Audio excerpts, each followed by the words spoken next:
عائلة سكودا بتنافس في أهم 3 فئات في السوق المصري، تعال أقول لك إيه هم.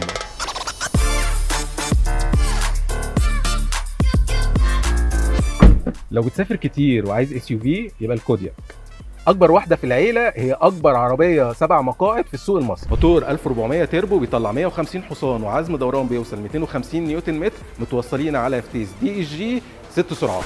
أما بقى لو أسرتك 5 أفراد أو أقل، أنصحك بأكبر عربية في فئة السيدان، سكودا سوبرب.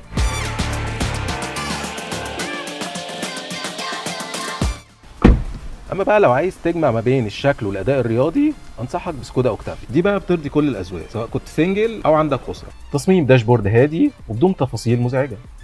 الاوكتافيا والسوبرب بيجوا بنفس الموتور 1400 تيربو بيطلع 150 حصان وعزم دوران بيوصل 250 نيوتن متر، لكن بيختلفوا في الفتيس. السوبرب بتيجي بدي اس جي 7 سرعات والاوكتافيا بتيجي بدي اس جي 8 سرعات. اما بقى لو جينا للمساحات، دي شنطتها كبيرة، اما دي شنطتها اكبر، اما دي بقى فشنطتها اكبر بكتير.